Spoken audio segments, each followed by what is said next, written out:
My mom is 93 years old. She's lived in the same house for over 50 years.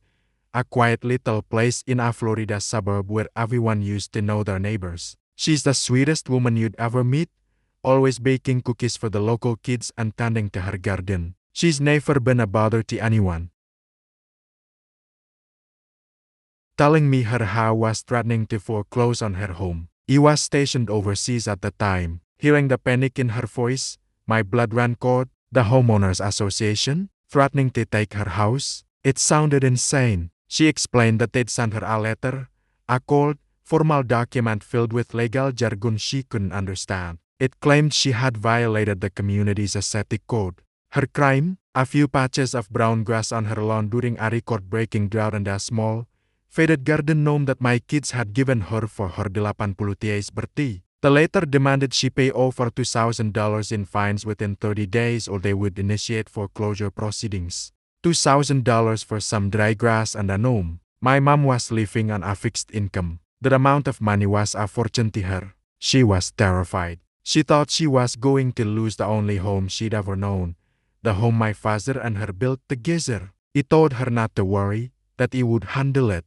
I'm not just her son, I'm a Navy SEAL. For 20 years, I've dealt with bullies and tyrants in some of the most dangerous places on earth. He wasn't about to let a bunch of power-tripping HOA board members push my mother around. As soon as he got stateside, my first stop wasn't home to rest, it was the HOA's office. He walked in, still in my uniform. The office was small, run by a woman who looked like she'd been sucking on a lemon her whole life. And a man who couldn't make eye contact.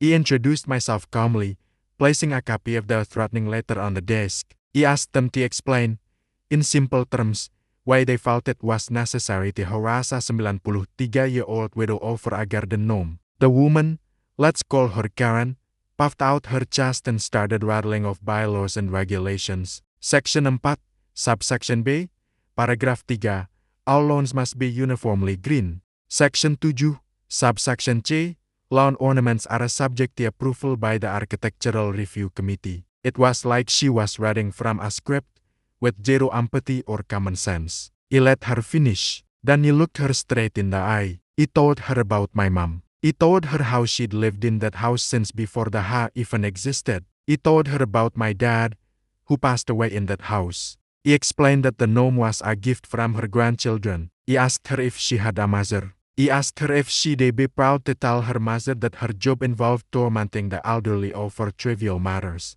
She stammered, taken aback.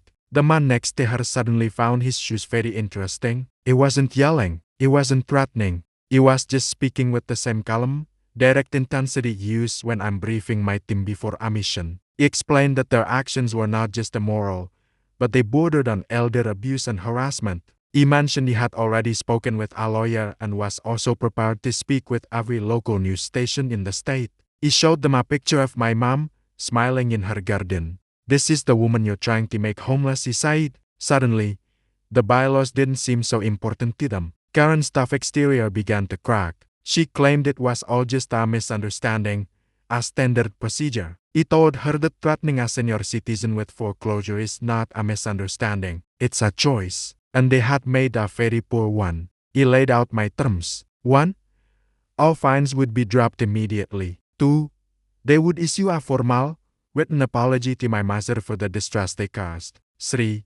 They would review their policy for levying fines against senior residents, especially those on fixed incomes. He told them he wasn't leaving until he had the agreement in writing. It took another 10 minutes of them scrambling and making hushed phone calls, but they eventually agreed to everything. They typed up a letter, voiding all the fines and apologizing. He took the letter and walked out. He went straight to my mom's house. He found her in the garden, anxiously pulling weeds. He handed her the letter. She read it, and then read it again. The relief that washed over her face was something you will never forget. She hugged me so tight, crying. She said he was her hero. He told her she was the hero for putting up with so much for so long. We sat on her porch, and she told me how the HOA had been sending her nitpicky letters for years. A cracked paver, a mailbox that was slightly tilted, a rose bush that was apparently overgrown. She had always just paid the small fines, too scared to argue. She didn't want to be a bother. This time, They just pushed too far. The story doesn't end, sir. A few of my mom's neighbors heard about what happened. It turned out the HOA had been targeting other elderly residents with similar tactics, hoping they'd be too intimidated to fight back. My little visit seemed to have emboldened them. A group of neighbors got together, attended the next HOA meeting, and voiced their collective disgust with the board's behavior. They brought up my mom's case as a prime example of the board's predatory practices.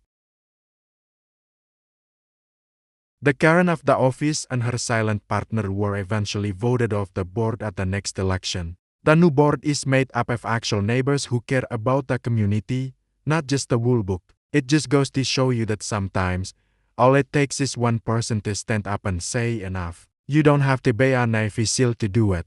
You just have to be willing to fight for what's right, especially for those who can't fight for themselves. My mom is happy and safe in her home, her little gnome proudly standing guard in the garden. And her lawn? Well, it's still a little brown in places, but now, it's a symbol of victory. Thanks for listening to my story. Remember to look out for one another and don't ever be afraid to stand up to a bully, no matter what form they take. Be sure to like and subscribe for more stories. See you next time.